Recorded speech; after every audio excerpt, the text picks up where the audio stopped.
What's my line again? Line? Director line?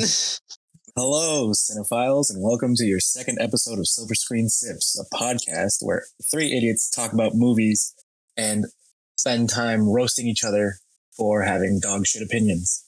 I am Big Lou. I am your special guest, and now I'm going to introduce your two hosts. Take it away, my friends. I'm Bethany. And I'm Isaiah. Look at that. We did a little bit better this time. So today we will be diving into episode 2 of Star Wars Attack of the Clones. So I just want to mention before we begin, there's going to be spoilers ahead for movies and shows. So you can keep watching. Just know you've been warned. And Lewis is going to start us off the right way with a drink. What do you got for us today, Lewis? The JEDI and the dark side of the Force. So, personally, I have a preference for one. We'll get into that. But both of these have the unique aspect of having glowing ice cubes in the glass, right? For the dark side of the Force, you're going to have a mixture of Hawaiian fruit punch. Hell yeah, brother. Gin, vodka, rum, and peach schnapps. All of these of your choice. It actually also adds that you should top this off with black vodka and Everclear. Black vodka? Yes, there is a black vodka. We'll discuss that momentarily.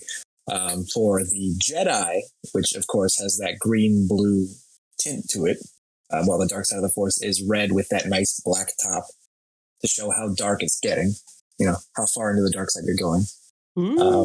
Fans of Knights of the Old Republic will know exactly what I'm referring to. Anyway, so as far as the JEDI, you're going to change it up slightly with vodka, blue curacao, and peach schnapps, and a lemon lime soda for to top it off. That could be Sprite or some other variation. 7-Up as well. I prefer Sear Mist. You're garbage, but okay.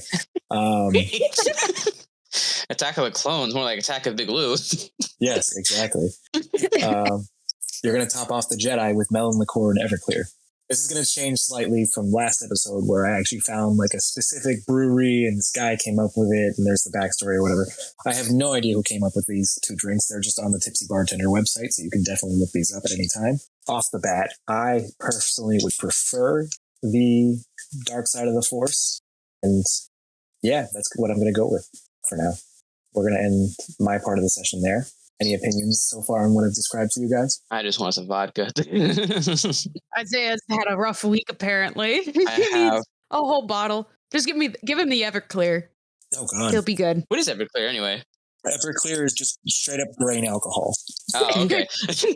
Let me just knock myself on my ass. Honestly, I don't know if it's even that strong per se. It's more just like, oh, just kidding. Yeah, you just Googled it, didn't you? It's like 90. It's like 90 proof. Yeah. I don't know. It can't actually reach 95% alcohol. It'd be like 190 proof. Woo! That is the highest it can go. It's not exactly good, but it's normally sitting at like 120 proof. So if you just want to get fucked up, Everclear is your if you want to end up in a fucking field of corn in Nebraska or something, Everclear is your go-to. I think I would prefer the dark side one just because it sounds. I mean, that's the one that has an Everclear in it, right? They both have Everclear. They're both topped up with an Everclear base, right. But it's not. It's probably like an ounce total. Okay. Either way, I think the dark side one just sounds overall better. The JEDI one sounds a little too fruity for me, a little too sweet. But the dark side just sounds like it would be a more sippable drink. You know, I feel like I wouldn't be sick of it after a couple sips. Sure. I also forgot to add that there's blueberries in the dark side of the Force. Ooh. Yes. It's a nice little add-on. I like it. Isaiah, what would you choose out of the two? I like fruity stuff, so probably the JEDI. But I want to try black vodka, so I would at least try the other one.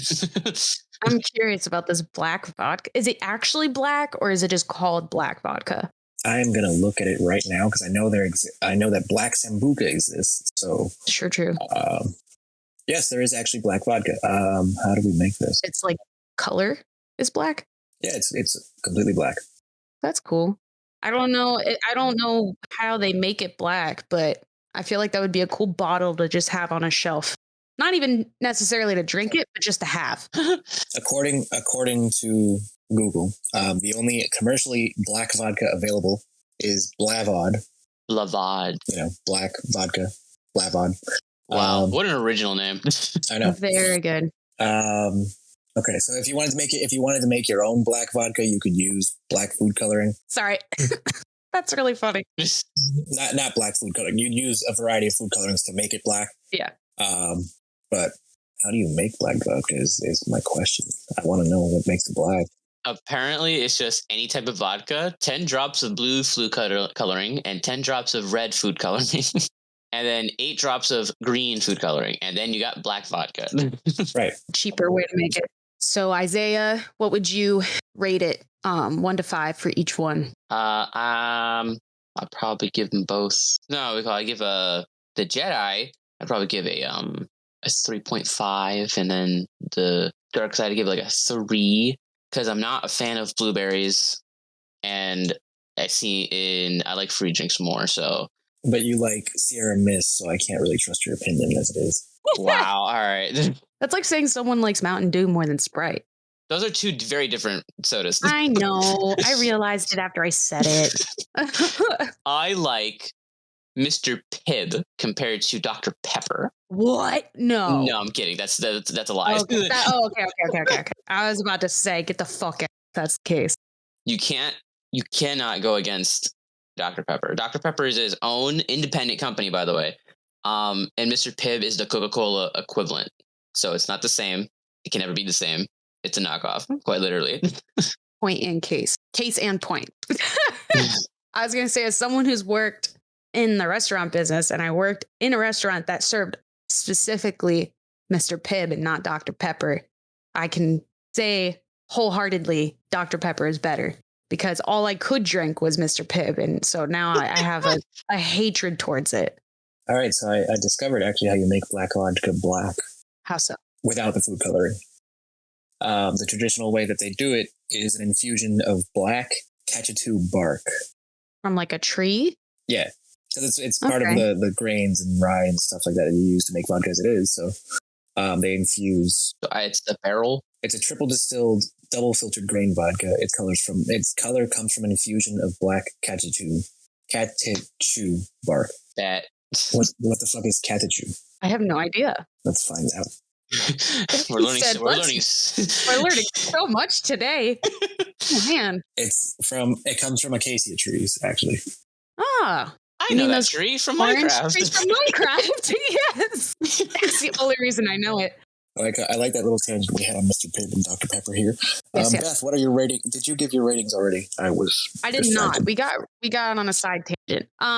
I think, okay, so Dark Side, I think I would give it a 4. And then the Jedi side, I would probably do like a 2.5. It doesn't sound like a bad drink. It just sounds like not like if 2 were presented in front of me, I would definitely pick the Dark Side. Right.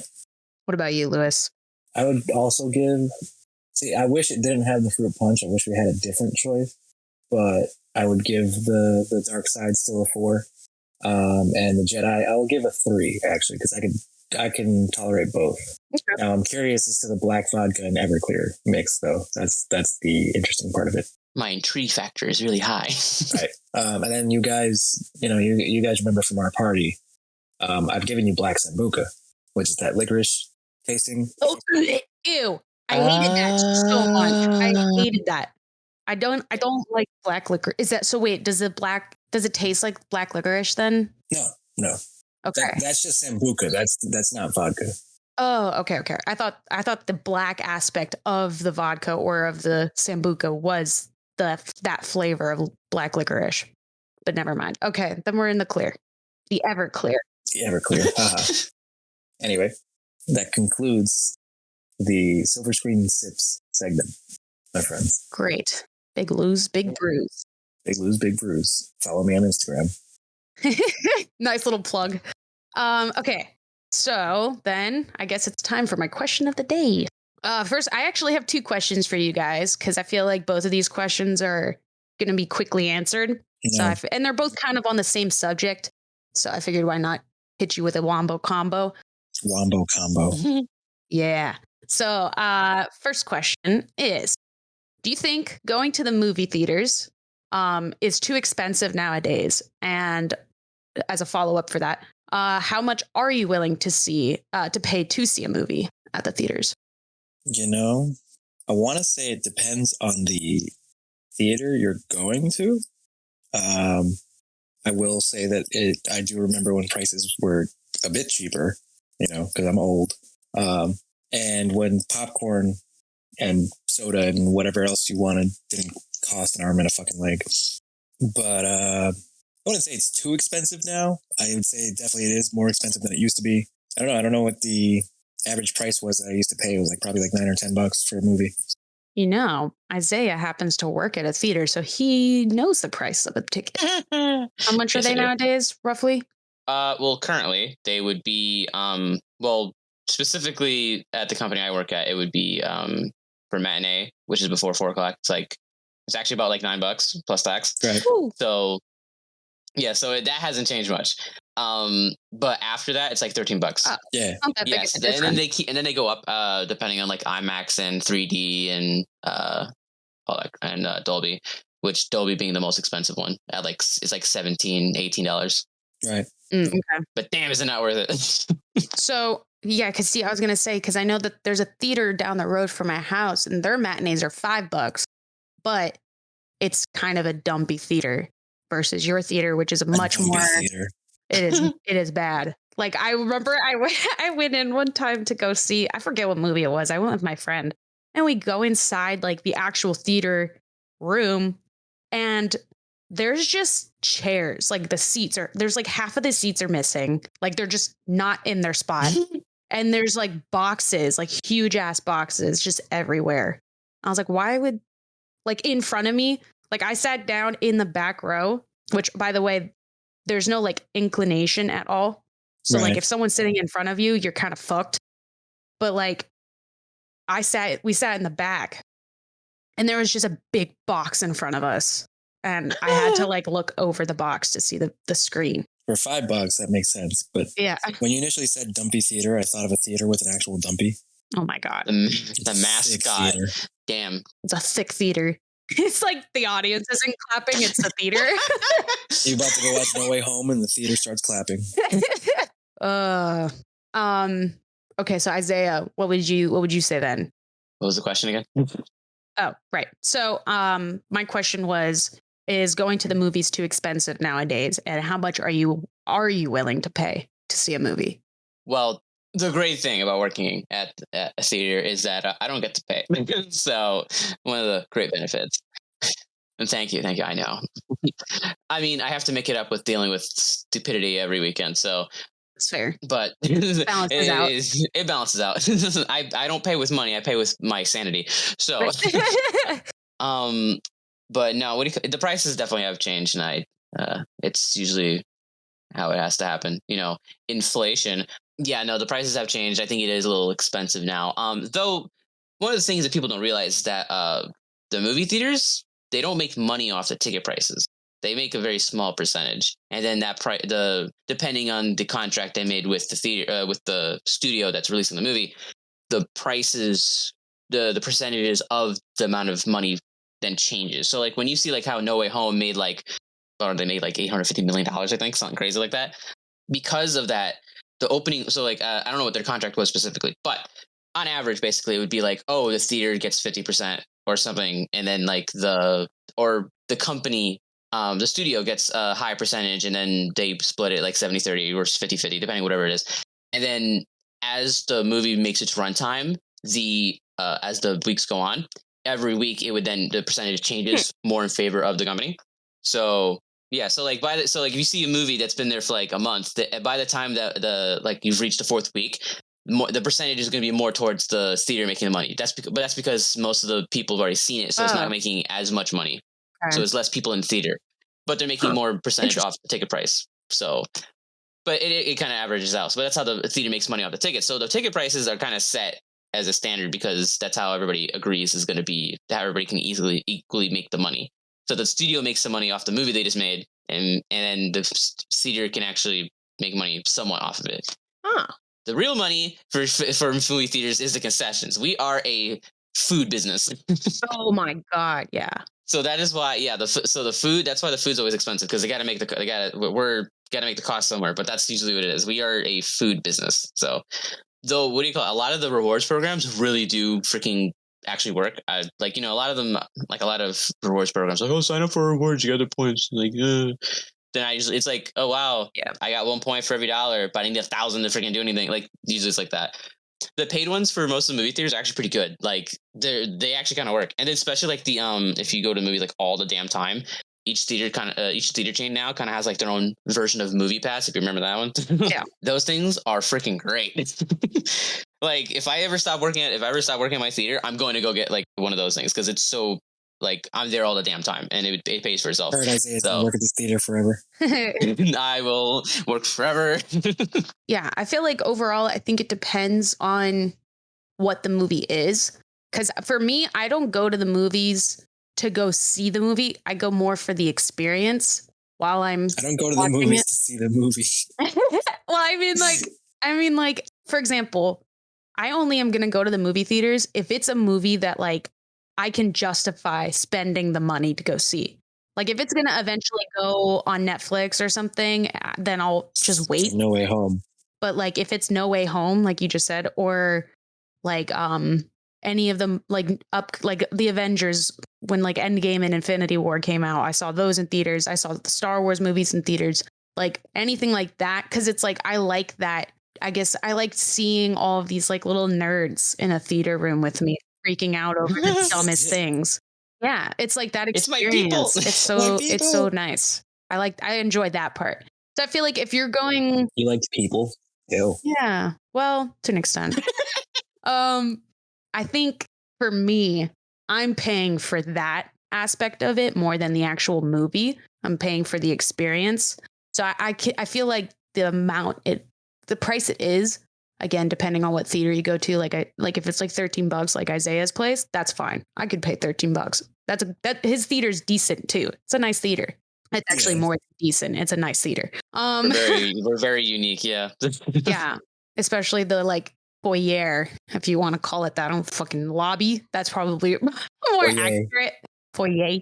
Did you just give foyer a freaking like accent? Yes. It's foyer. Yeah, it's foyer. The foyer. The foyer. Is it French? It's French. It is French. It is French. You should know this. I should. I will always, we call it the ticket prices though. Like, I'm willing to pay for them.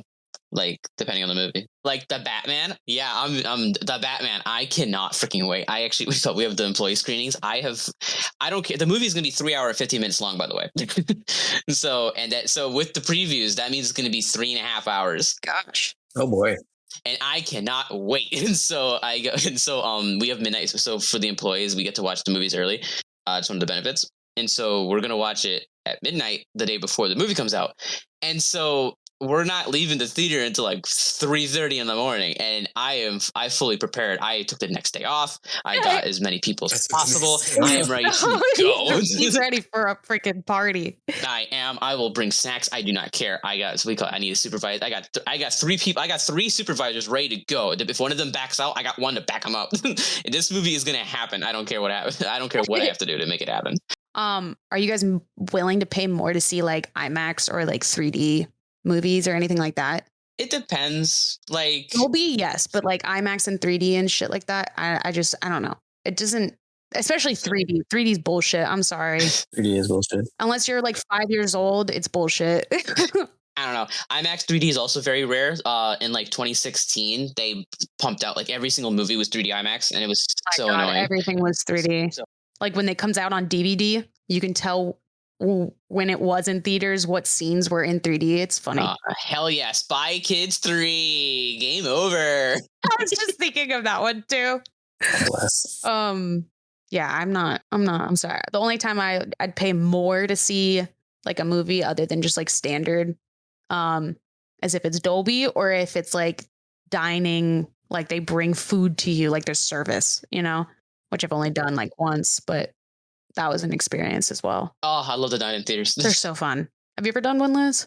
Yes. They're fun. I like it. I saw it for Rise of Skywalker. I also saw it for Rise of Skywalker, actually. Okay, so I still haven't even gotten to the other question. So at this point, I'm thinking of just saving it for next episode. What was the other question? I thought we were already on the other question, actually. No, I never actually got to it. Okay, so I have one more. It is how long should a movie be? And how long is too long of a movie? Do you want the logistical reason? Do you want the logistical answer or the I'm gonna say both. Audience answer? Okay.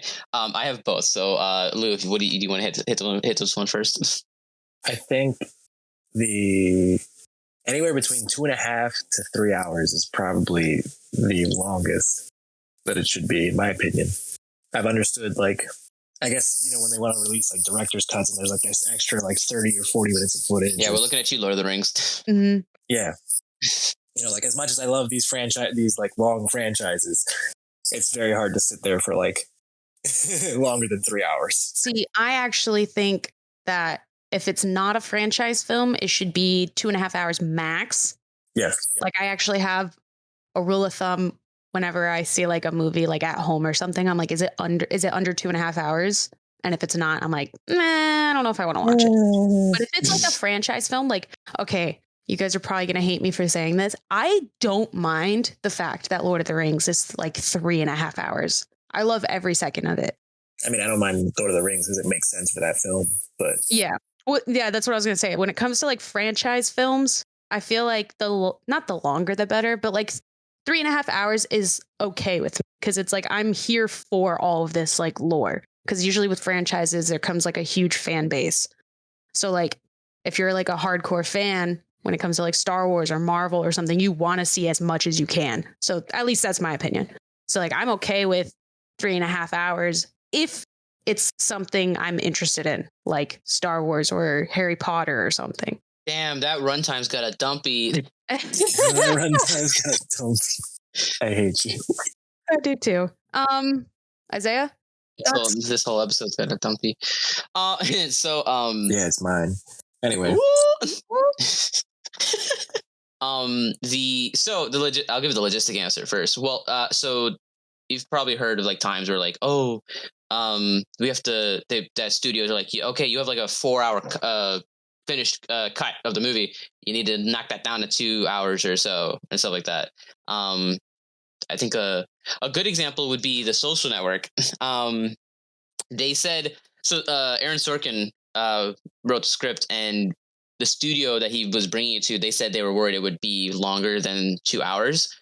And so he said, no, it's not. And then he did a table read, and they had him do it at the speed of which they would probably film it at, and it clocked in at exactly an hour and 59 minutes. He said he would do it in another 2 hours, and so that ended up working out. But the reason that people usually the movies are like 2 hours is because they want the studios need people to have more showings in theaters, because if you have that's why people like a lot of theater chains and studios, they don't like long movies. Like when Quentin Tarantino comes out with a movie, they're usually like 2.5 hours, 2 hours 45 minutes total with the previews and all that crap. And they don't like that because like, oh yeah, they know they're gonna get a lot of seats, but they can only do like, if you're open from like 12 to 10 o'clock, you can only do like 3 or 4 showings total in one big theater. True. Yeah, that's because true. You can only fit so much. So that's why studios like that. They like that shorter 2 hour area. Yeah, like that 2 hour area, because then you can you can get a good movie and you can maximize the amount of showings you can get, so you can get more money. So it's always that. That's a logistical answer. Audience answer: it depends on the movie and if they can justify having a long runtime. Fair. Because some movies, yeah, like some franchises, like, yeah, I can understand, like, yeah, 2.5 hour movie. It doesn't. They know they can give them the runtime because they're gonna make boatloads of money. It doesn't matter. And I'm here for it. I'm here to watch lots of lightsabers or wands or whatever. I don't care. Like, give me the thing. My issue though is that when they can't justify a runtime like that. Yeah, when it's like not. It's just it's long for no reason. Yeah, I agree. Yeah, like when a movie has like, it's like 2.5 hours, and I was like, yeah, you could have cut a half hour from this movie, and it still would have been fine, and nothing would have changed. Yeah, I agree on that one. which is why I'm very. That's why I'm very. I don't want to watch Don't Look Up because. Oh my god! It's like don't even get me it's started. like 2 hours. It's 2 hours and 20 minutes, and I'm like, all right. The premise is very simple. Yeah. I don't know how you're going to justify like another 20 minutes on top of a 2 hour movie. Like, I don't understand how you can do it. I remember watching it, and I was like, oh, the movie's over. And then I looked at the time, and there was another hour, and I was like, holy shit! Oh, that's when I was like, okay, yeah, all right. I already know how I'm going to feel about this film. All right, that's enough. That's enough of that. So, Isaiah, bring us the fun facts about today's film, Attack of the Clones. Fun facts. I got dumpies of facts. This is a very dumpy episode. It is, apparently. Episode 2, Attack of the Clones. We have, I'm going to start off with, just to say, Mace Windu character is freaking, the character of Mace Windu is probably the best character in the prequels, and I love him, mostly because it's just Samuel L. Jackson, and he's just... Samuel L. Jackson, yeah. All right, but, so, he, on his lightsaber, apparently his prop lightsaber, which I did find out is actually it's in the film. I don't know if you can see it, but it's actually engraved on the bottom of the actual sword that he uses is printed bad motherfucker from an obvious reference to Pulp Fiction. I love that. His character. Another great movie we should talk about. Yes. I have an opinion, and I don't. It's not good. So that is a discussion for another time. That is next episode, maybe. We'll see. We will see. Another thing about this movie, which it's so stupid. So everybody knows Jar Jar Binks, and everybody hates Jar Jar. I love him. I'm just kidding. I will stop talking now. The silent pause. The silence made me think you guys thought I was serious, and I was like, wait, I can't let them Jar think I Jar. actually like him. Best character in the entire franchise. Yes, 100%. I have a poster of him above my bed. I think it was the Wolverine meme where he's touching the picture frame. It's just Jar Jar and you. Okay, so continue. So the working title that basically was just a joke because everybody was working on the new movie knew that everybody hated Jar Jar. So the working title was Jar Jar's Big Adventure for the second movie. So before they had an actual name for it, they kept on calling it Jar Jar's Adventure. That's I don't like that. Stupid. Jar Jar Jackson's Adventure. I mean, if you wanted to keep paparazzi away from the movie, that actually kind of makes sense. If you want no one to talk about it, that makes perfect sense.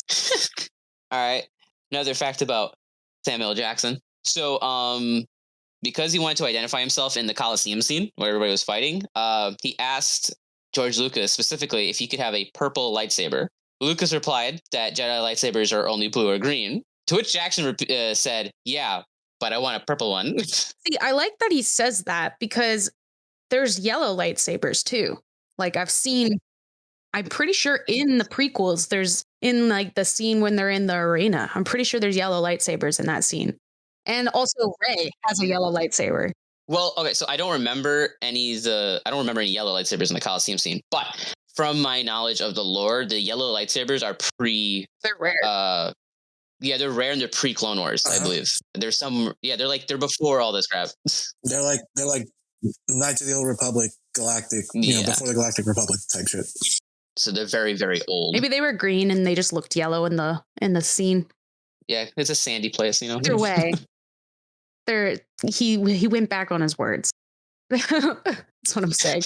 So he's got purple. He's got a purple one. That's what it says. That's what I found. No one's really mentioned saying pink, even though it does kind of look pink. But I guess it's a light purple. You can go with like a what do you call it? The lightest red, the red versus blue version of it. I don't know. This is whatever you want to go with, but purple is what I've found.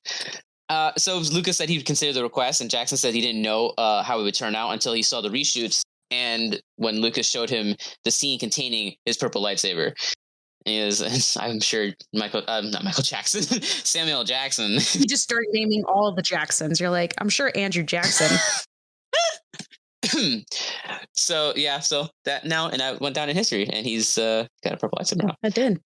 Now here's the crazy one. All right, so there were multiple actors. There's 1,500 actors that they were looking around for to play Anakin Skywalker. In that list included Paul Walker, Christian Bale, Heath Ledger, Chris Klein, and Leonardo DiCaprio. See, I cannot picture Christian Bale at all. Yeah, I know. I can only see scruffy beard. Yeah, the others maybe, but like Christian Bale's just too just too perfect. Even though, I mean, like, I don't think he's perfect, but I'm just saying, like, you know what I mean? Like, he's just too perfect for the character of Anakin. Like, I picture Anakin as well as he is now. Child. Yeah. Like, as this, like, kind of like scrawny wannabe emo little boy. The only way I could see Christian Bale being Anakin Skywalker is if he went American Psycho character. That is fair. That is fair. And even then, it just wouldn't fit for the films. Yeah. And Anakin Skywalker. Bateman Skywalker. Anakin Bateman. Anakin Bateman. Chris Klein, Heath Ledger, young Heath Ledger, you know, like 10 Things I Hate About You, Heath Ledger. Those make sense to me. Leonardo DiCaprio, no. I'm sorry, but just no. And Paul Walker, I'll get flack for this, but I hate him. And I couldn't see it. I definitely could not see him in any of the Star Wars films. Oof. Damn. He just came right out and said it. He came out swinging. I think the fact that like Leonardo DiCaprio was the closest to coming Anakin is pretty crazy. Because the only reason he didn't do it, I mean, the only reason like it didn't happen was because he said no, he's not ready for that kind of commitment to a franchise. So he turned down the role, and that is the only reason why. Like we don't have Leonardo DiCaprio as Anakin Skywalker, which is crazy. So there's a universe out there with Leonardo DiCaprio as Anakin. Oscar-winning performance, Anakin. I'm picturing like Wolf of Wall Street version. Anakin. Anakin's just in the high rise at the Jedi Temple and snorting cocaine. Throwing money. Yeah, I don't know how I feel about Leonardo either. It's very hard to picture. I think that's the thing. It's hard to picture anyone else when you have a character that's so like iconic. That's like saying like picture someone else as Luke Skywalker. You know, that's hard to do. Picture someone else doing the Joker laugh. Picture someone else being Obi-Wan. I don't want to live in that kind of world. I can't. Well, so yeah, Hayden Christensen obviously got the part, and primarily because George Lucas thought him and Natalie Portman looked good together, and so therefore he got the role. As he should. It was a correct judgment on his half. Yeah, as we know, George Lucas doesn't have the best judgments most of the time, but you know. This is fair. This is one of the times that he made a good choice. Yes, this is the way. Yes. This is the way. All right, so next we have one about Count Dooku. He was initially designed as a female alien. Really? Yes. His concepts of being thrown around like a killer fairy, a hyper advanced robot, several others eventually. George Lucas told so Christopher Lee had signed on to the project, and George Lucas basically gave the team like a ultimatum saying like either make one of the other ones work or just start from scrap and give Christopher Lee his own character and figure out how to put him in there. They just said okay, and they just started over from the beginning and just made Christopher Lee Count Dooku. Honestly, that's another character I cannot imagine being anyone else. Oh yeah, Christopher Lee played that part perfectly. Oh my god, he's a great actor. What you're telling me is a female like alien or even cyborg. So what you're telling me is a cross between Asajj Ventress and General Grievous. Actually, yes, because one of the concept that of the female alien eventually became Asajj Ventress for the yeah. So they were like, we have this on the back burner. You guys want to try to use one of those, and they ended up using that concept that they were originally going to use, and Asajj Ventress is where that came from. Asajj. Asajj. Yes, it's Asajj Ventress. I don't know. I haven't seen the Clone Wars yet. All right, and our last fact of the day is NSYNC, the boy band, filmed a cameo as Jedi in the Coliseum fight, amongst other scenes. I did find out, however, everybody's favorite band boy, Justin Timberlake, was not part of the filming, so he actually is not in the movie anywhere. The rest of the band members are. So we will not be having a frosted tip Jedi. It will not be happening, unfortunately. That would have been great. I would have loved it. Yes, it would have been such a fun time. Him swinging his little lightsaber. It would have been green. No. Actually, yeah, it would have been green. Oh yeah, I can see it. His frosted tips matching the color of his robes. It goes from like a brown to like a nice light beige. The top. His entire body is just one big gradient. The lightsaber is a gradient too. He's the only one with the yellow lightsaber. He's in that Coliseum scene. He's the one with the yellow lightsaber. There we go. That is all my facts for episode 2, Attack of the Clones. Yay! Yeah, I like those. Those Thank were you. good. So, on that note, let's talk about Attack of the Clones. Now that we got all this information, so what is your guys' overall opinion on this film? Let's hear it. Oh, you want me to go first? Okay. Oh, of course. I don't like it. It's bad. The plot makes no sense. It's just bad. Lucas really should have handed the reins off to someone else. Just to be honest, he really should have trusted his gut on not being able to write down the movie. yeah. But see, when he handed the reins off to somebody else in 7, 8, and 9, Well, he had no in. Well, there's a difference because he had, what do you call it? In this one, he has an input because he That's technically true. still owns it. Where in 7, 8, and 9, he no longer owned it. It was full Disney. Full Disney had his had all freaking creative control. things. So he had no input. So you cannot say, hey, you know what? That don't do that. You didn't have a choice. What's that woman's name? Kathleen Kennedy? Kathleen Kennedy. Yeah, Yeah, she took George Lucas's job, and obviously the reins are passed off to not a great time. not a great person. No. Yeah, not a person who's I feel like has even seen the movies. Guy. You know what? Do you know what every movie needs? Quips. They fly now. They fly now. Don't even. Okay. Anyways, we'll get to that later. We'll get to that in the episode. Before I go on a huge side tangent on her, what would you rate it 1 through 5? It is a solid 1 in my opinion because it's just bad. The plot makes no sense. It just falls apart halfway through the movie. Actually, not even halfway through the movie. Jar Jar shows up in like the first 5 minutes, and it just immediately goes downhill from there. Like, oh my god. Jar Jar the Ambassador, Jar Jar Jackson Yeah. of the Galactic Senate. Yeah, no, the plot makes no sense because the story just freaking winds. It just does. It just kind of bevels down to like a crap. What do you call it? I heard someone say they were describing Moonfall. I think it was Critical. Moist Critical. He was explaining Moonfall, and I feel his quote of him explaining Moonfall applies here. Is that it felt like a child just saying, like going on and on, where the story never ended because he just goes and then we go and then and that's what it felt like for this movie. Like it just kept going and it should have stopped and it didn't. And then this happens. And then this happened. That's funny. And then the reins got handed off to another child who said, "Oh yeah," and then this happened, and it just like, all right, cool. This has got to stop. You guys are hyped up on sugar, and this needs to now. This needs to stop somewhere. Like when you're playing pretend with a little kid or something, and you're like, "Oh, I shot you," and you're like, "Yeah, but I actually have a force field around me, and it regenerates every 5 seconds, so you actually can't kill me." That's exactly how I felt about this movie. That's why it's a 1 out of 5. I'm like, listen here, you little shit. Yeah, well, I have a superpower that knocks down your force field. Yeah, well, I have a thing that stops your superpower. Yeah, well, I have a thing that stops you from stopping my superpower. It just keeps going. They just go back and forth. Lewis? So I have the sentimental value of like this being the first movie I watched after Phantom Menace, and this was also like kind of leading more into my foray into Star Wars. I think this was like where I started looking more at lore and books and the originals and so on. Because that was probably about, when did this movie come out? Does anyone know off the top of their head? 2002. 2002. So I was 8. Or I was turning 8. Yeah, I was turning 8 years old.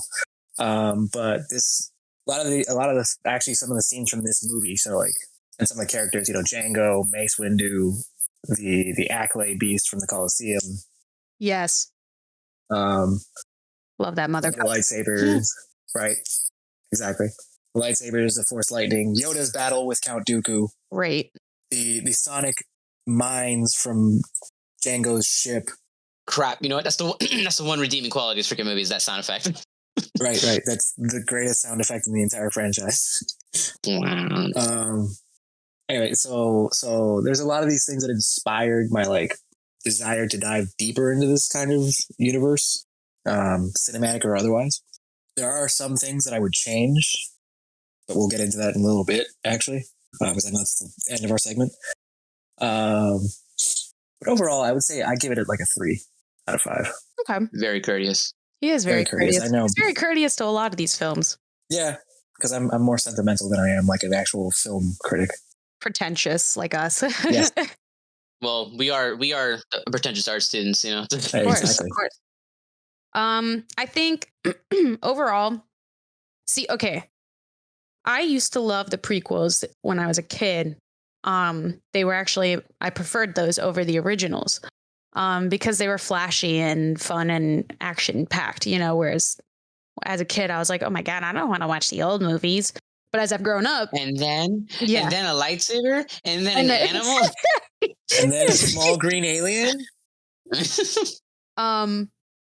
So, but as I've gotten older, you know, I've leaned towards the originals now, because fuck the prequels, except for 3. So I also have that kind of like sentimental attachment, like Lewis said, especially because God bless, I used to think episode 2 was my favorite episode out of all of them. I actually liked it more than episode 3 for some reason. And that was literally only because for some reason, I really liked the factory scene with Anakin and Padme. I don't know why I love that scene so much. Because like out of the whole movie, that's a subpar scene compared to, you know, like Count Dooku and Yoda fighting, or Jango Fett and Obi-Wan, you know, or Jar Jar Binks the ambassador. Of course. So yeah, I think in hindsight now, I think I have more of a sentimental attachment to that film just because it's like, aw, you know. But episode 2 also includes all of those stupid Naboo scenes with Anakin and Padme. Or is that Naboo that they're on? That is Naboo. Yes, Okay, yeah. Naboo. And of course, all of the memes to come from it. So I think of episode 2, it's a love-hate kind of relationship with it, because it's like I love it because I used to love it, and now I don't like it because it's kind of more of a meme and it's cringy. I hate sand, you know, like it's just I hate this movie. Yeah. So like on a scale of 1 to 5, I would probably give it a 2 for episode 2. A 2 for 2. So that's my rating. Okay, so then what would you guys change then to make this better? This is where the pretentious comes in. Fire George Lucas. Ooh, that is a bold statement. Wow. I'm kidding. No, we call it George Lucas, because George Lucas at the end he did include a second writer. Like he did get a guy to come help him with the script, but that was like at the latter end of it. Like he was like done with it, and then he said, "Hey, can you come in and try to fix it?" And that guy just couldn't fix it. there was also rumors of I can't freaking find out where this was, but there's rumors apparently that the original idea for Clone Wars was that there was a planet of clones and everybody was going to have to fight their own clones. Like some weird 80s sci-fi movie. Yeah. That would have been interesting to see. That would have been cringy. I guess the whole idea was that there was an idea for the precursor to the Empire was the Clone Wars, right? And so the Clone Wars was that everybody's going to fight their own clones. I don't know. It's just a rumor. I hope it's not true, because it was just like obviously it was like one of the precursor ideas, I guess. We're going to get a trailer now from Disney Plus saying that there's a new series coming out. What if, but Star Wars. Oh my. Okay, now that I would 100% watch What If, but like Star Wars version. That would be awesome. They did Visions and they disappointed me. And, you know, I can't trust Disney with literally anything. They just keep on pumping crap out from Marvel and Star Wars, and it's the animes. Oh, that's right. Yeah, I wanted to watch that. And did it already come out? It did come out. There was only like one. I think like episode 13. It was the oh my god! It was the one. It was like an anime styled Star Wars. Yeah. Yeah. Yeah, I forgot about that show. I remember being really hyped about it, like the trailer and stuff, and then I completely forgot about it. So I remember seeing Isaiah like roast it, and then I was like, okay, I'm not gonna watch it, but I'm not gonna. Yeah. But if they did like a what if of Star Wars, I would watch it. Oh my god, the first episode is like, what if Jar Jar Binks was a Sith? Oh my god! Bro, okay, we gotta hit up Disney right now, because this is a great idea. Then what would episode 2 be? What if Padme rejected Anakin? Padme survived. what if Padme survived and became I became a Jedi, or no, wait, she doesn't have. She's not force sensitive. There's a video game that actually there's a bunch of deleted scenes from the movies from the prequel trilogy, and there's a video game that includes those scenes, and it actually has, I think there's an alternate version where like Padme survives and she's like force sensitive. Really? I think I read that somewhere. I don't know where, but that would be pretty cool. I would be so down for like an animated series of what ifs, of course. That would be okay. I'm like hyping myself up and getting myself excited for something that doesn't exist. So, what if like Make it happen, Disney. what if it was like Rey just turned to the dark side or something, like just there's so many options. There's so many opportunities. Disney. Oh my God. right. If you're listening. You can redeem yourself for the last three. Come on. I don't even care if I get credit, if we get credit for this idea. Just do it. Please. Anyways. Okay. Yeah, we got completely Now that we've gone on another tangent. So that's what you call it. To fix Star Wars, there you go. Yeah, just change that. So to summarize what I was saying, it was just fire George Lucas. Sure, if that's necessary, but maybe give him a room of writers and don't let him do it by himself, because obviously he's got the mind of a child. He has the creative lead, but have other people write it. Basically, he needs backup. That's what he needs. That's what I need. The man just needs backup. All right, don't let him on his own. Yeah. Okay, Lewis. I personally would have given more flesh to the backstory with Django and that other bounty hunter he killed in the beginning. Oh Yeah. I would have fleshed. That scene always scared me as a child. Why was she a changeling? They did nothing with that. They were like, she might be a changeling, and then did nothing. That was it. That was the end of it. Yeah, so like more flesh to that story would have been good. Yeah, capitalizing on that changeling, because like you saw her like have that change in the ship, and then when she died, that was it. Yeah, and it's like, why? What's the point? And then oh yeah, and then she died. I forgot she was a changeling, but then she died. Right, exactly. But so like fleshing out that would have been a little more a better idea in the film. Less of the cringy love between Anakin and Padme, especially that one where he seemed like a fucking like psychotic stalker. Oh yeah, don't look at me. You're making me uncomfortable. And then whatever you say, my lady. I mean, ultimately, just more flesh to certain parts of the film would have been, I think, a better story than like these cringy scenes. I agree. You basically said what I was going to say. So, ditto. Ditto. That about sums up what I was going to say. I don't know if you had more. No, I think that I pretty much agree with it. I think that that's pretty much all I would really change is just the like. I get they were trying to really push the relationship between Padme and Anakin, but they just did it they just didn't execute it, I think, in the best way that they could have. I think they made it a little too cringy, and it felt like I was watching more of a romance movie than a sci-fi fantasy. This was a fan fiction. Oh yeah, I felt like I was reading a Wattpad story. Okay, I didn't feel like I was watching Star Wars. So I think that's the only thing I would really change to make it better. It would just be to just not get rid of it, just to do it differently. I think how that would be, I don't know. Maybe just don't have these cringy lines. I have no idea.